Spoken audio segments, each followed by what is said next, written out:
What's going on, Jeromes? Beautiful Thursday. Time for some Q&A. Fired up and ready to go. First up is from Tim Linday. Watching Will Levis rip up the secondary on those blitzes was pretty tough to swallow. We have Blackman and Nudie next year that I have high hopes for, but who in the secondary do you see back next year? Who do you see gone? And should we be in the market for a free agent or aggressive in the draft to improve? So, the draft is always the lifeblood, even though the Vikings are bereft of draft picks. And I know that Will Johnson is going to be way out of range for the Vikings, who'll be on the back end of the first round, but that's the dream. Will Johnson is a stud, man. But the Vikings are in luck. This is actually a really good corner, interior defensive line, as well as interior offensive line draft. So it's where the Vikings have needs. Also, Ashton Jeanty one time. God, that'd be glorious, man. But I do have hopes for Dwight Nudie-McLaughlin. I think that he can really develop and grow and show in year 2. Also, Mekhi Blackman coming back from that ACL. Just really unfortunate. I think that if he had stayed healthy, I think that he would have been a starter. Had some really nice flashes last year when he was able to get some run. And I think that Harrison retires. I think that Beasley, kind of 50-50 if he's back or not, even though the Vikings have the cap space. Metellus, maybe they freshen up his deal. Maybe not after that, the 98-yard Will Levis bomb. Murph is a free agent. Griff is a free agent. Gilmore's a free agent. So the secondary could look way different next year.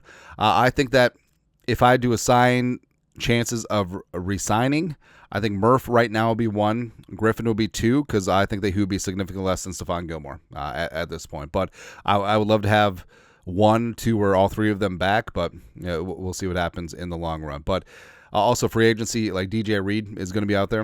It'd be kind of nice too. Jason Bowles, if Sam leads the Vikings on a deep playoff run, do you give him a big contract or see what we can get from him? So yeah, the Vikings could let him walk, and they would be in line for compensatory pick compensation, or at least a major plus in the formula for 2026. Or they could tag and trade him. And you're not going to get the 2 first-round picks, but you can get a little something. And also, it could be immediate gratification in the 2025 draft. So they could tag and trade Darnold for like a 3rd and a 5th, and that's probably about the high water mark of what you're going to get. But also, Darnold played really well against Tennessee. And we've seen flashes that he can be that dude. And I think that Kevin O'Connell and also Sam Darnold, he deserves a little credit too. They saved his career. Completely resurrected it, and I think that he will get paid if he hits free agency. I think right now he's playing at a top 10 quarterback in the National Football League. I don't even think that's a stretch or hyperbole. I think that is legit. He does have some downside, most notably aggressive interceptions, but there's always tiers of interceptions for me. Number 1, where it's not the quarterback's fault, tipped, whatever, receiver drops it. Number 2, aggressive interceptions where the quarterback is trying to make a play happen. And then also just clueless interceptions where they literally cannot spell football and they just threw it to a spot. That's basically it. And Darnold doesn't have many clueless interceptions anymore. They're all aggressive, and that can be reined in, right? But say the ultimate thing. Say Sam Darnold leads the Vikings to a Super Bowl win. I don't know how he can part with him.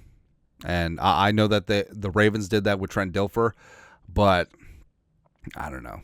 Like Darnold's only 27, going to be 28. So he's in the thick of his prime. And he's shown that he could work well with Kevin O'Connell. I know that McCarthy's waiting in the wings, but I don't know. Well, it's a good problem to have. We'll cross that bridge when we get to it. Next up, R-Free. Is the Lions' window going to close sooner than people think? If they lose Ben Johnson, have to continue to pay guys after the success they've had, I'd imagine it will be tough to continue at this pace. So, they have sort of hit the part where they're paying guys, whether it's Amon-Ra, whether it's Jared Goff, whether it's Penei Sewell. They just paid Lee McNeil as well. So things are going to start getting a little bit tighter, even though they have projected around $60 million in cap space next year. But that's going to have to be reinvested, right? So what they paid Montgomery. What happens when Jahmyr Gibbs is going to be a free agent? What about Jamison Williams? What about What about Hutchinson? When he's due to get paid? Actually, is he eligible to get paid next year? I think he might be. Yeah, but Ben Johnson's gonna be the big one, right? So he obviously is the brainchild behind that offense. And can they have continuity afterwards? Like, is there an assistant on the staff that is ready to do it? Because remember, Ben Johnson was an assistant on the staff when Campbell initially fired his original play caller. Then Johnson stepped up and did the damn thing. So I don't know, but doesn't this guy kind of looks like Eberflus's younger brother, doesn't he? I've never seen him without the hat. This is just don't put the wire rim Jeffrey Dahmer glasses on him, because I don't think we're gonna like that optic. Yeah. But yeah, Lions.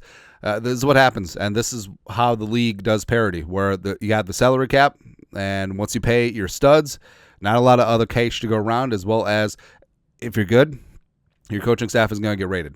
That's what happens. Tyler Richards. Here's a question I never thought I'd ask. Is there hope for Garrett Bradbury despite his subpar at best pass protection? He's been a great submarine on every quarterback sneak I've seen this season, which is something we really can use. Also, I really hope Darnold is back to his 5-0 form skull.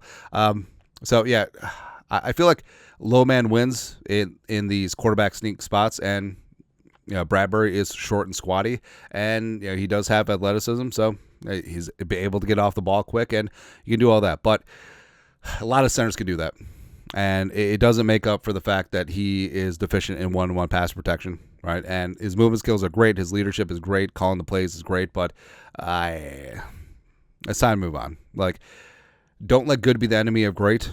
Bradbury at his best is good, or slightly above average, but we can be great up front in terms of taking care of the quick penetration for whoever the quarterback is going to be, as well as getting that run game together. Got to do it. Lastly, Scott, what does this team need to fully click together and put teams away so we don't have these tight games? Love the channel, Andy. Keep it up. Skull from the UK. Right, thank you. I think it all comes down to Justin Jefferson and slinging Sam Darnold. Now, you've seen what happens when Darnold just tries to force it to Jefferson. 4 of his 5 interceptions against the Colts and the Jaguars were him trying to fit it into 18. But what happens is everything else is open.